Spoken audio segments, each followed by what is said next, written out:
Doesn't it seem like when it comes to nutrition, there are more opinions than facts to go around? Every day we hear new theories about diets and supplements and best foods to eat. Well, my role is to take the mystery out of good nutrition and look at the science. Welcome to the Nutrition Facts podcast. I'm your host, Dr. Michael Greger. One of the most common questions I'm asked is about a natural treatment for Hashimoto's disease, also known as autoimmune thyroiditis, the leading cause of hypothyroidism. So I did a webinar about it. Here's the whole thing on the best diet for thyroid health, as well as the healthiest natural source of iodine. Adequate dietary iodine is required for normal thyroid function. In fact, the two thyroid hormones are named after how many iodine atoms they contain, T3 and T4. Now, given that iodine is extensively stored in the thyroid gland itself, it's not something you have to get every day, but your overall diet needs to have some good source. Unfortunately, the common sources aren't particularly health-promoting. Iodized salt, dairy foods, because iodine-based cleansers like betadine are used to sanitize the udders, which results in some iodine leaching into the milk. They also add iodine to cattle feed. Some commercial breads have iodine-containing food additives. So if you put people on a paleo-type diet and cut out dairy and table salt, they can develop an iodine deficiency, even though they double their seafood intake, which can also be a source. What about those switching to diets centered around whole plant foods? I mean, they're also cutting down on ice cream and Wonder Bread, and if they're not eating anything from the sea, seaweed, sea vegetables, they can run into the same problem. Her parents reported striving to feed her only the healthiest foods. The 3-year-old only got plant-based, unsalted, unprocessed foods with no vitamin supplementation. Now, that could have been deadly. I mean, with no vitamin B12, those on strictly plant-based diets can develop irreversible nerve damage. But in this case, a goiter arose first due to inadequate iodine intake. Here's another case of veganism as a cause of iodine-deficient hypothyroidism in a toddler after weaning. Now, before weaning, he was fine because his mother kept taking her prenatal vitamins, which luckily contained iodine. Most vegetarians and vegans are apparently unaware of the importance of iodine in pregnancy, just as clueless as their omnivorous counterparts. The American Thyroid Association and the American Academy of Pediatrics have recommended that women even just planning on getting pregnant should ingest a daily supplement that contains 150 micrograms of iodine, yet only 60% of prenatal vitamins marketed in the U.S. contain this essential mineral. So, in spite of the recommendations, about 40% lack it.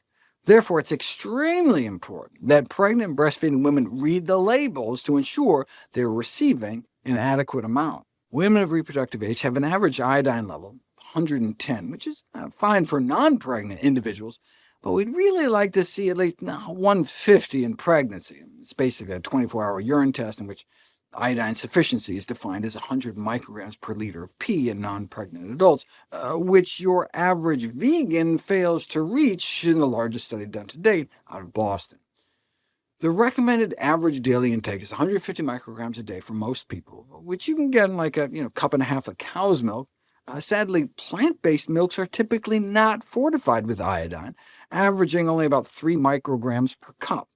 In the largest systematic study to date, although many plant-based milks are fortified with calcium, they only found just 3 of 47 fortified with iodine. Of those that were had as much as cow's milk, but those that weren't fell short. Plant-based milk companies brag about enriching their milks with calcium and often vitamin B12, D, vitamin A, but only rarely are attempts made to match the iodine content. I mean, the only reason cow's milk has as much as it does is because they enrich the feed, or it comes dripping off their udders, right? So why don't plant milk companies add iodine too, right? I was told by a food scientist at Silk that my carrageenan video played a role in them switching to another thickener. Hopefully they'll see this video and consider adding iodine too, or some company will snatch at the market advantage opportunity.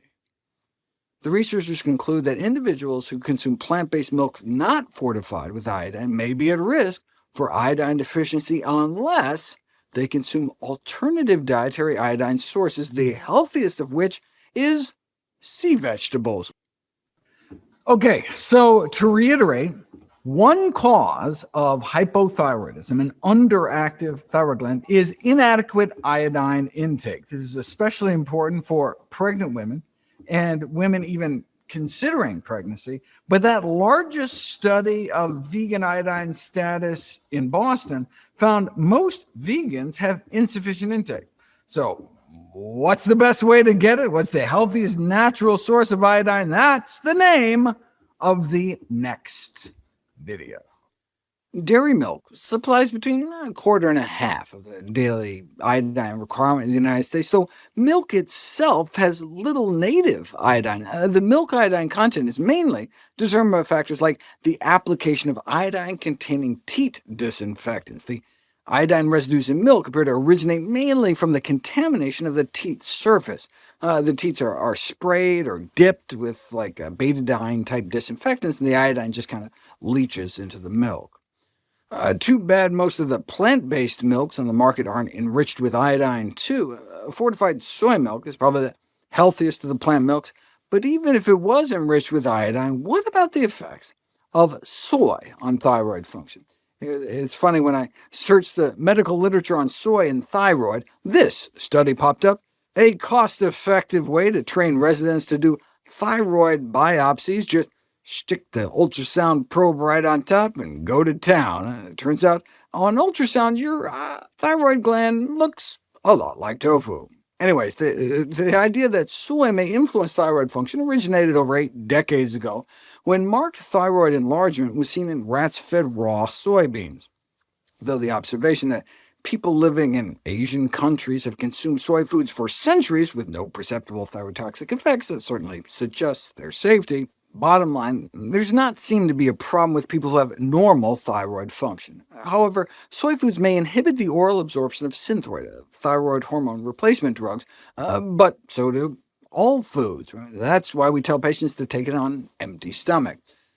But you also have to be getting enough iodine, so it may be particularly important for soy food consumers to make sure their intake of iodine is adequate. What's the best way to get iodine? For those who use table salt, make sure it's iodized. Currently, only half of table salt sold contains iodine, and the salt used in processed foods is typically not iodized.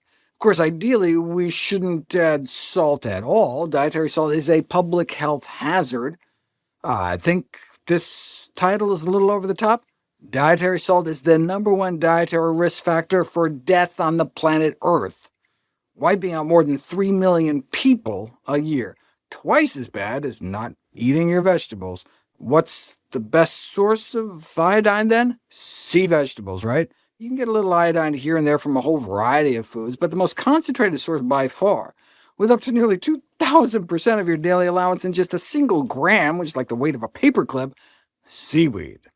Given that iodine is extensively stored in the thyroid, it can be safely consumed intermittently, meaning you don't have to get it every day, which makes seaweed use in a range of foods attractive, and occasional seaweed intake enough to ensure iodine sufficiency. However, some seaweed should be used with caution due to its overly high iodine content, like kelp. Too much iodine can cause hyperthyroidism, a hyperactive thyroid gland.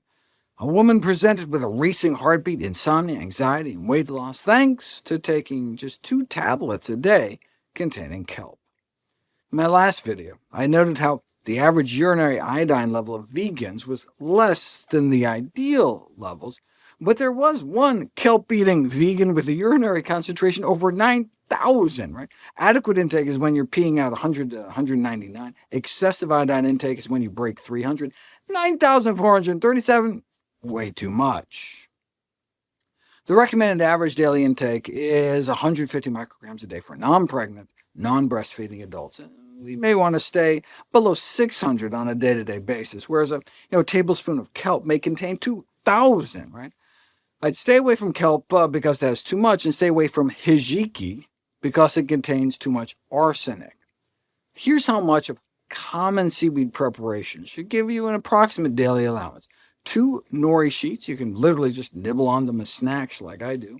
1 teaspoon of dulse flakes, which you can just sprinkle on anything. 1 teaspoon of dried aramay, which is great for adding to soups, or 1 tablespoon of seaweed salad. If iodine is concentrated in marine foods, this raises the question of how early hominins living in continental areas could have met their iodine requirements. Well, here's what bonobos do, perhaps our closest relatives. During swamp visits, they all forage aquatic herbs. You can munch on aquatic plants yourself by incorporating seaweed into your diet, the healthiest natural source of iodine. Okay, so we covered thyroid issues caused by either too little or too much iodine intake. But what about hypothyroidism or hyperthyroidism caused by autoimmune diseases like Hashimoto's thyroiditis? That's what we'll turn to next in my video, The Best Diet for Hypothyroidism and Hyperthyroidism. And then I can finish eating my seaweed. There are several autoimmune diseases that affect the thyroid gland, the most common being Graves' disease and Hashimoto's thyroiditis.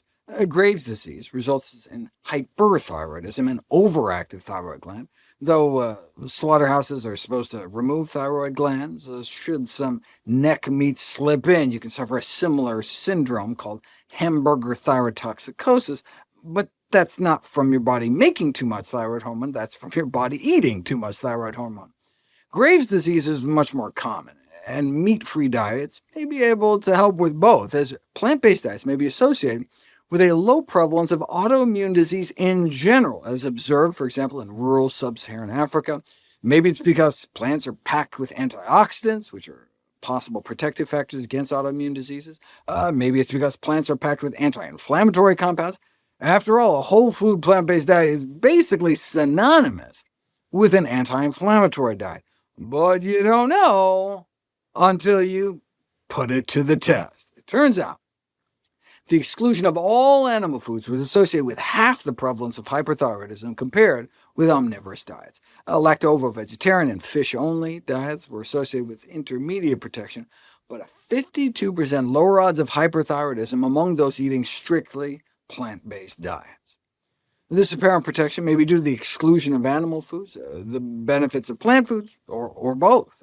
Animal foods, like meat, eggs, and dairy products, may contain high estrogen concentrations, for example, which have been linked to autoimmunity in preclinical studies, or the decrease in animal protein may downregulate IGF-1, which is not just a cancer-promoting growth hormone, but may play a role in autoimmune diseases as well.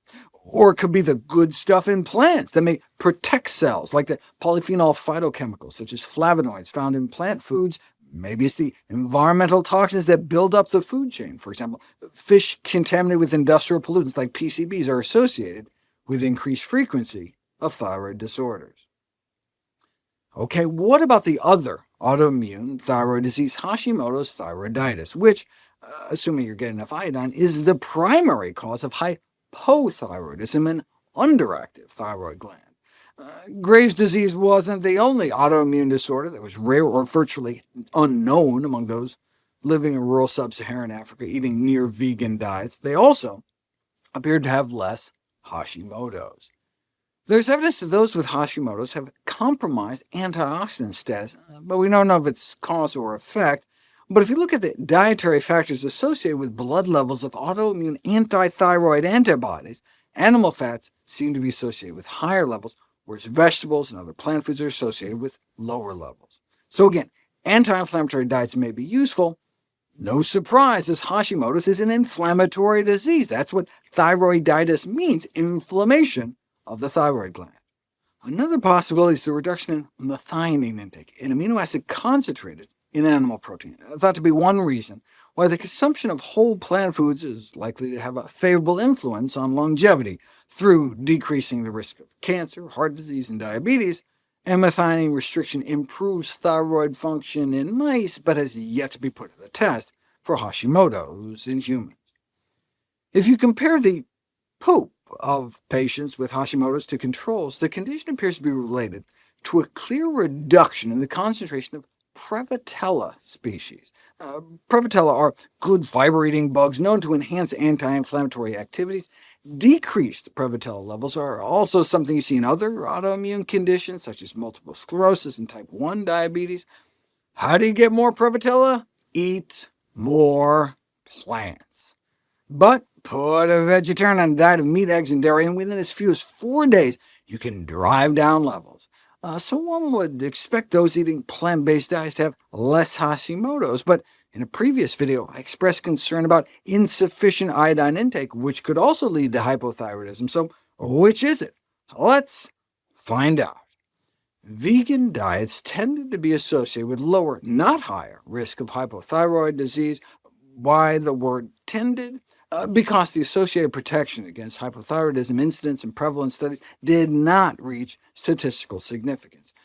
It wasn't just because they were slimmer, the lower risk existed even after controlling for body weight, so they think maybe it's because animal products may induce inflammation. The question I have, though, is if someone who already has Hashimoto's, what happens if you change their diet? That's exactly what I'll explore next. Okay, so that was about preventing hyperthyroidism or hypothyroidism, preventing Graves' disease and Hashimoto's.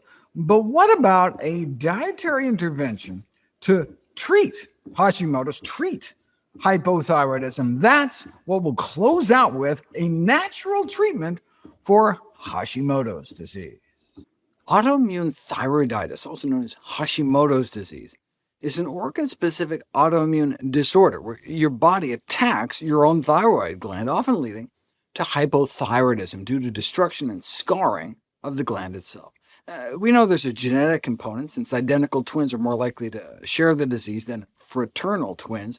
However, even with identical twins, the concordance rate was only about 50%, meaning even if your identical twin with basically the exact same DNA as you has the disease, there's only like a flip of a coin's chance you'll get it, emphasizing that other important factors other than your genes play a role in the development of the disease. Genes load the gun, but environment may pull the trigger. More than 90 chemicals have been noted disrupting hormonal balance or thyroid function. However, only a few such pollutants show evidence that they contribute to autoimmune thyroid disease. These include polyaromatic hydrocarbons, which smokers get a lot from their cigarettes, but in non-smokers, exposure comes almost entirely from food. Polycyclic aromatic hydrocarbons are primarily formed when muscle meats, such as beef and pork, fish, or chicken, are cooked by high-temperature methods such as grilling. PBBs are a type of flame-retardant chemical no longer manufactured in the U.S., but still found in the aquatic food chain, and PCBs are used in a number of industrial processes and end up in people's bodies, largely through the consumption of fish as well, but also other meat and eggs. So one might suspect those eating plant-based diets would have lower rates of hypothyroidism, and indeed, despite their lower iodine intake, vegan diets tended to be protective, but they've never been put to the test in an interventional trial. A modification of the Paleolithic diet has been tried in Hashimoto's patients, but didn't appear to improve thyroid function. What did, though, was Nigella sativa. That name should sound familiar to anyone who's read my latest book, How Not to Diet, or watched my latest live presentation, Evidence-Based Weight Loss.